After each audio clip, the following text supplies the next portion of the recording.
yang berbunyinya kam shaimin laisa lahu illa wal ju'.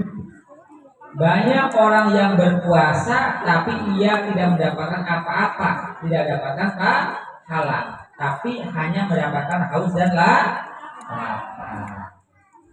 Nah ini di sini. Jadi pengingat bagi kita udah 8 hal ini bahwa hadis Nabi Muhammad SAW bersabda, banyak orang puasa tapi tidak mendapatkan apa-apa, tidak mendapat pahala, tidak dapat kebaikan, kecuali hanya dapat haus dan lapar.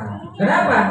Karena puasanya hanya menahan haus dan lapar saja, tidak menjauhi yang dilarang Allah Subhanahu wa ta'ala, tidak menjauhi yang diharamkan Allah Subhanahu wa ta'ala. Umpamanya ada orang puasa bohong, ini hanya dapat haus dan lapar, dia hanya dapat haus dan lapar, tidak dapat pahala. Umpamanya ada orang puasa ngomongin kejelekan orang lain, nah ini kan dilarang Allah, maka itu akan menghapus pahala kita. Ada anak kok puasa tapi dipanggil orang tua suruh beli kecap, siapa ada yang pernah nggak? Suruh beli terasi, suruh sholat, suruh belajar sama orang tuanya dipanggil Muhammad sholat, diam saja enggaknya nyawa, itu juga bisa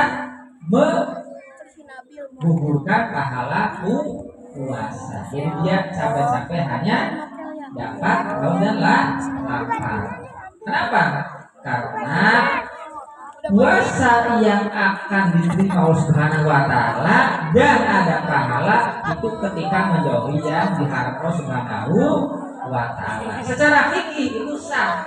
Yang penting rukunnya ada 2 dilaksanakan. Katakan apa? Katakan dia niat di malam hari, di siang hari menjauhi yang membatalkan dan puasa. Tapi secara pahala itu tidak ada. Karena apa? Dalam hadis Nabi Rasulullah yang lain, man shoma Ramadan wajtanabal haram dakhala jannah. Barang siapa dia puasa Ramadan dan menjauhi yang diharamkan Allah, maka dia berhak masuk surga. Ini bos, sampai nggak bisa di. Hal lain adalah pahala. Ketika orang berpuasa masih beruyuh, masih tetap menggosip, ya, masih tetap berbohong, masih tetap melakukan hal-hal maksiat, maka itu bisa menggugurkan pahala kita yang berpuasa. Jadi kalau pengen ada buruhan, ada gaji, ada honor dari Allah, pahala namanya, maka jauhi maksiat ketika berpuasa. Jadi dosa dong. Karena itu selamat berpuasa ya hari ke-8. Mudah-mudahan kita diberikan kekuatan, kesehatan, istiqomah untuk terus beribadah kepada Allah Subhanahu wa ta'ala. Dan